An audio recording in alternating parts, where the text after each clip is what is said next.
sedikit tentang ibadatu hadil ummah. Nanti saya bacakan teksnya. Di antara kebaikan umat ini adalah jalan-jalan itu termasuk ibadah. Makanya sering ada ayat fasiru fil ardi. Jadi supaya sering jalan-jalan. Jadi ini sudah jalan-jalan masih nyari apa? Nafkah. Kadang-kadang ya dapat macam-macam. Yang soleh ya dapat ibadah, yang enggak soleh ya dapat macam-macam. Tapi saya cerita yang soleh lah, yang enggak soleh itu enggak boleh dibicarakan ya. Rahasia. Saya ini lama di Jogja, ya tahu lah kelakuannya orang-orang yang baik maupun yang setengah baik sampai. Ya semoga yang baik dilipat gandakan pahalanya, yang enggak baik diampuni. Tapi saya cerita sedikit. Di fikih kita, di kajian-kajian fikih kita memang ada istilah ini harus didengar karena ini ngaji dan sama status kita sama. Al-wasiyah ila ta'ah ya ta'ah, al-wasilah ilal maksiyah ya maksiyah. Jadi kalau kita jadi perangkat taat ya ibadah, kalau jadi perangkat maksiat juga maksiat. Sehingga di ilmu medis maupun di jasa online atau ojek atau apa, misalnya pertanyaannya kita bekerja paket profesional, boleh enggak ngantarkan paket narkoba? Ya jawabannya tentu enggak boleh, karena bukan masalah pekerjaannya, tapi yang diantar adalah sesuatu yang haram. Begitu juga boleh enggak ketika ada lelaki hidung belang tanya tempat mesum, kalau kamu menunjukkan berarti kan ikut berkontribusi. Ya kamu bisa meneruskan gimana hukumnya mengantar misalnya.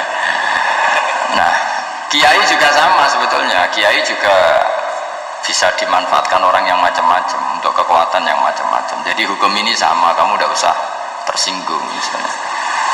Kalau di fikih biasanya disebutkan menjual pedang pada begal juga enggak boleh karena digunakan yang tidak baik. Begitu juga misalnya apapun profesionalitas kita, misalnya paket, kita ngantar ke paket yang apa? Paket ganja misalnya. Fikih ini harus kamu ketahui dulu sehingga hukum turunannya, ingat Allah misalnya, ini bisa kena. Kita tidak boleh ingat Allah dalam keadaan maksiat yang enggak diridani Allah, karena mau tidak mau fikih ini hukum dasar. Sholat pun bisa kena semprit. Misalnya kita sholat karena tugas, bukan karena lillahi ta'ala. Makanya dulu itu ada guyonan Mas Wahyu, itu ada imam dari masjid besar di negara sebelah, tidak perlu saya sebutkan negaranya. Itu cerita imamnya itu digaji 100 juta per bulan, datang ke Surabaya gitu. Muadzinnya itu digaji 75 juta, keren. Terus ngerti imam di Indonesia naik ontel, sudah wato naik ontel, nggak ada yang gaji, musolanya jelek, terus sudah ada jepit, ada dia kerasan di musola karena sering dimaki-maki istrinya, ada. Jadi itikafnya itu ya sambil menghindar, itu bukan. Makanya banyak masjid Indonesia itu banyak yang itikaf itu, karena di rumah ada betah, sudah diomelin, nggak ada AC-nya. Sekarang masjid banyak AC-nya kan. Kamar mandinya juga gitu, di rumah sama di masjid bagus. Di masjid. Makanya pengurus masjid yang daerah-daerah sini sering cerita ke kita, kudu ngising ning omah Gus Mlayune moro masjid, karena itu cerita. Indonesia itu negara yang enggak bener katanya. Imam dan muadzin tidak digaji. Dia cerita-cerita kebaikan negaranya dan buruknya negara kita. Lama-lama kiai itu mangkel. Kiai Indonesia itu kan cerdas-cerdas, meskipun jarang yang kaya tapi cerdas-cerdas. Dia muji negara. Kalahnya itu dibeginiin sama Kiai Indonesia. Makanya kamu sholat terus ya, takut potong gaji. Artinya kalau dia jadi imam karena digaji, efeknya adalah dia kalau bolos itu takut nanti kan dipotong gaji. Lama-lama kalau sering bolos di PHK gitu. Artinya luar biasa Indonesia, imam itu tidak ada yang gaji tapi semuanya sholat istiqomah. Berarti kita ini top, datang ke masjid jadi imam tanpa ada yang gaji. Top mana? Top Indonesia. Semenjak itu si imam ini tidak pernah cerita kebaikan negaranya karena gaji imam. Indonesia dalam bernegara selalu begitu. Ketika kita tidak punya solusi transportasi, ada saja pihak-pihak swasta atau investor yang ingin menanamkan modal di investasi Grab dan sebagainya. Tapi saya tetap sebagai kiai mengingatkan status hukum fikihnya. Kenapa saya harus cerita itu? Karena fikih ini harus selesai dulu. Saya ulang lagi, fikih ini harus selesai dulu. Misalnya nganterin orang yang mau transaksi narkoba atau transaksi maksiat, tapi yang yakin. Kalau tidak yakin memang tidak haram, tapi kalau yakin itu memang kamu tahu benar-benar iyalah kira-kira gitu. Supaya taat itu ada di semua kehidupan, sehingga nanti Indonesia kalau semuanya begini kan, yang cari sarana maksiat itu bahkan sekedar transportasi aja susah karena semuanya tidak mau. Misalnya paket juga gitu, yang mau mengedarkan narkoba kesulitan karena semua yang jasa paket tidak mau gitu. Begitu seterusnya, sehingga negara ini kita bantu bahwa awal ketidakbaikan di semua negara itu pasti karena maksiat itu mengganggu orang, geger sama istri ya karena maksiat, terus banyak kecelakaan itu rata-rata kata Pak Polisi juga karena maksiat. Jadi orang overdosis atau dalam keadaan mabuk nyupir. Terbesar kecelakaan itu jarang karena ngantuk, terbesar masih karena pengaruh apa? Narkoba. Pembunuhan juga sama. Orang Indonesia itu mudah sekali memaafkan temannya atau tetangganya, tapi kalau sudah efek dari narkoba, bunuh itu jadi mudah ya. Jadi, nah, Anda juga harus fair, jangan. Tapi yang penting saya profesional nganter, ya. Nggak mau tahu dia latar. Meskipun kita nggak boleh neliti orang, ya nggak boleh tajasus, nggak boleh neliti ini. Tapi yang jelas kamu tahu, kalau yang jelas kamu tahu, ya harus dihindari karena memang di semua profesi pekerjaan tuh utamanya kata Rasulullah SAW itu memperhatikan halal haramnya. Tapi saya ulang lagi, tidak boleh sok suci, tidak boleh tajasus, tidak boleh neliti orang lain. Tapi kalau yang jelas-jelas untuk maksiat maka harus kita hindari. Termasuk masjid sekalipun. Dulu zaman Nabi itu ada masjid namanya Masjid Diror, untuk memecah konsentrasi sahabat. Sahabat itu begitu mencintai Nabi, mencintai Rasulullah. Ada orang kafir pinter, orang munafik pinter. Ini Muhammad harus ditandingi. Cara nandingi Muhammad jangan pakai dangdutan, jangan pakai bar, tapi pakai masjid. Karena ini suasananya kesannya bagus. Dibikin masjid tandingan supaya orang tidak ke Muhammad semua, tapi ke masjid ini. Ini pikirannya orang munafik. Artinya jangan kira atas masjid bebas hukum, ya enggak juga. Masjid juga bisa kena semprit karena ini mendirikannya untuk bikin apa? Tandingan, untuk bikin masjid diror, kalau istilahnya Quran masjid diror. Semua sarana kebaikan juga gitu. Yayasan yatim piatu juga kena hukum, pondok juga kena hukum, semuanya kena hukum. Ada orang ingin jadi kiai padahal tidak pernah ngaji, terus bikin pondok. Akhirnya dia dipanggil Pak Yai, anaknya dipanggil Gus, padahal najis saja tidak tahu. Itu kan kasihan umat, akhirnya ada penyelewengan. Jadi semuanya kena hukum. Jadi Anda jangan tersinggung ketika saya cerita fikih untuk para teman-teman yang di Grab, karena memang semuanya kena hukum. Bukan mesra dengan istri juga kena hukum. Orang terlalu mesra dengan istrinya pasti ibunya terlantar, karena menuruti bojo ya nuruti ibu gitu. Kalau nuruti ibu istrinya yang terlantar, yang loyal sama teman ya istrinya terlantar, yang takut istri temannya terlantar. Jadi itu semuanya kena hukum tanpa terkecuali. Nah, saya cerita sedikit tentang sholat, karena orang-orang Grab ini banyak yang sholat, kemudian harus cepat-cepat. Dulu ketika sahabat punya imam yang lama sekali kalau sholat, sehingga si sahabat yang satu, yang petani ini mufarokoh itu memisahkan diri, kemudian imamnya diselip. Itu boleh memang dalam fikih, kamu niat mufarokoh dulu. Mufarokoh itu niat bahwa kamu memutus hubungan dengan imam, kemudian meneruskan sholat sendiri. Singkat cerita, dua orang ini berdebat, Mu'ad sama Ar-Ra'i yang penggembala ini. Kamu munafik, sholat kok meninggalkan imam. Terus yang satu bilang, kamu keterlaluan, sholatnya lama sekali.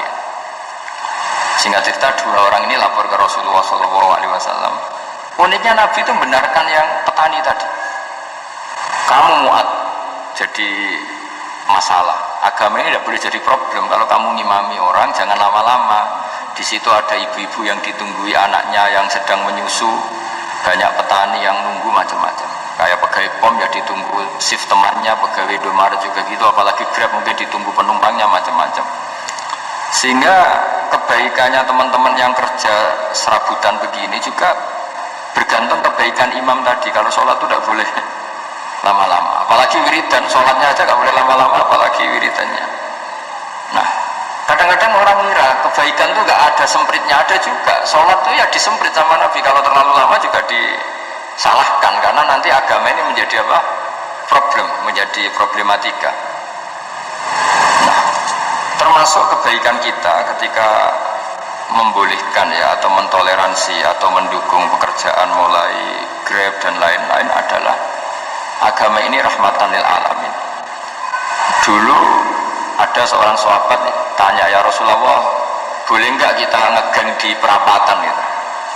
Kata Nabi, ya jangan kalau bisa, tapi kita harus natahaddasannya itu tempat kita jagungan di perapatan, di tempat-tempat umum lah, di halte, Terus kata Nabi, nggak apa-apa, tapi fa'atut thoriq haqqaha, kamu harus memberikan hak jalan itu. Apa hak jalan itu? Satu, kamu amar ma'ruf, kalau bisa ya nahi mungkar, kemudian bikin suasana orang lainnya menjadi aman. Nah, ini yang catatan. Kalau hitung saja, yang ikut Grab itu berapa hari? Nah, ini tuh energi besar kalau di atas 100 ribu. Hitung ya teman-teman di Grab, 100 ribu. 100 ribu ini kalau soleh semua, atau setengah soleh lah, kalau soleh banget keberatan ya soleh, setengah soleh. Itu tuh ada, ini sudah saya pikir, ada kebaikan yang menyebar di seluruh Nusantara yang berjumlah 100 ribu. Ini luar biasa. Ada kecelakaan dia menolong pertama, ada pemerkosaan menolong pertama, mungkin ada pencurian, ada apa. Maka kata Nabi, kamu kalau harus di jalan, itu kamu berkontribusi amar ma'ruf nahi mungkar. Saya sering ke Jogja karena saya mulai 98 di Jogja, ya sering di terminal malam-malam. Saya ketika kecil itu sering diceritain, orang nggak berani ke terminal ini banyak preman, nggak boleh ke terminal ini karena banyak preman. Ya mulai dari Sumatera, Jawa, hampir seluruh Indonesia. Kalau jam sekian sampai sekian sudah nggak berani karena banyak apa? Preman. Itu uniknya, preman-preman itu selain dulu ditangani tentara dan polisi, itu urusan negara ya kali itu, dan kita ngapresiasi. Itu hilangnya yang permanen itu bukan saja ditangani ABRI dan polisi, TNI dan polisi, tapi ditangani kultur. Banyak mulai orang soleh, santri dagangan di situ, ada ojek mangkal di situ, supir taksi mangkal di situ. Terus di sini orang-orang soleh yang menghalau ketika ada perempuan digoda atau perempuan dicopet atau apa. Terus lama-lama jadi kultur bahwa kebaikan ini dominan. Setelah kebaikan dominan ini otomatis menyingkir sedikit demi sedikit. Jadi selain negara ini harus melakukan sesuatu yang seharusnya, yaitu menjaga masyarakat dari kriminalitas, sebetulnya yang paling awet dan paling mudah dilakukan itu tadi, kebaikan harus menjadi kultur bersama. Sehingga kalau terminal kemudian ada mbak-mbak jilbaban yang dagang, terus bapaknya soleh, ada musola yang hidup, ojeknya juga gitu, terus supir taksinya, lalu kebaikan ini menjadi nilai bersama. Saking jadi nilai bersama, ibu-ibu yang takut atas dirinya, nggak ngojek kecuali Pak ini karena terkenal amanah, nggak naksi kecuali Pak ini karena terkenal amanah. Dan kita Indonesia itu ingin seperti itu, sehingga amanah ini menjadi nilai bersama dan otomatis menjadi keamanan bersama.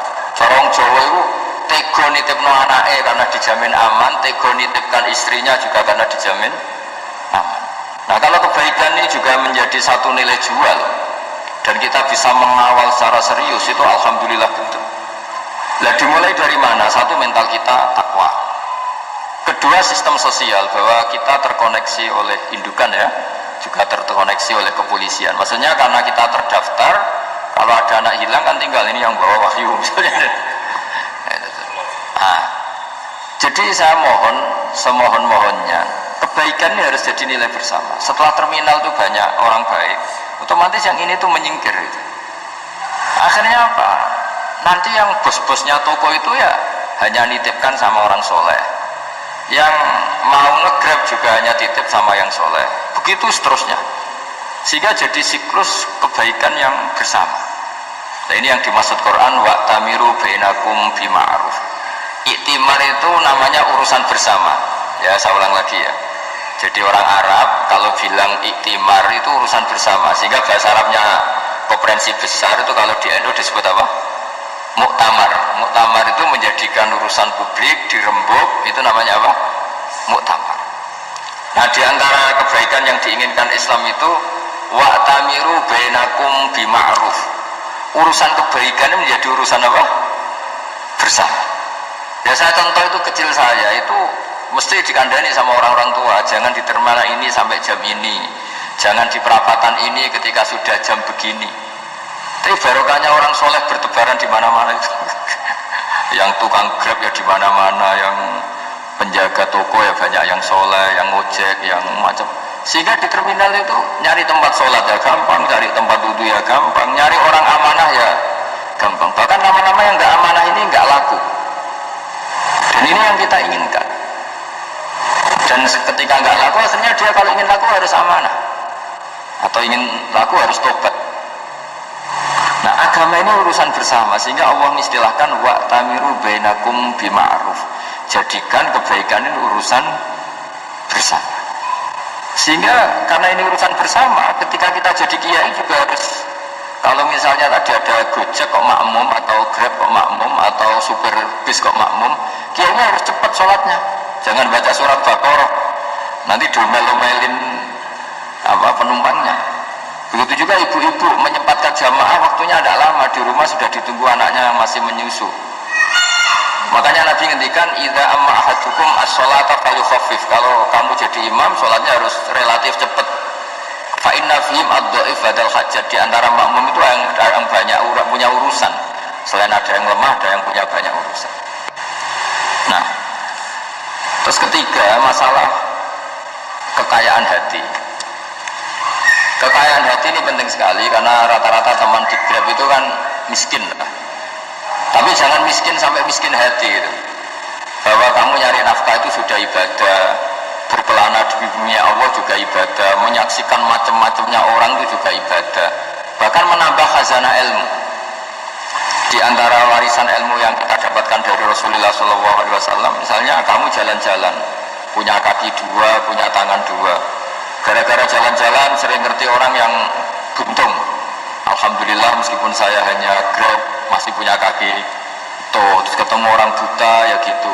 Alhamdulillah ladzi afani mimma btalaka bih. Alhamdulillah saya terselamatkan dari seperti itu. Sehingga melihat orang maksiat juga gitu. Saya meskipun gini terselamatkan dari tempat maksiat, sehingga hidup itu tidak nelongso gitu. Ada nilai lebih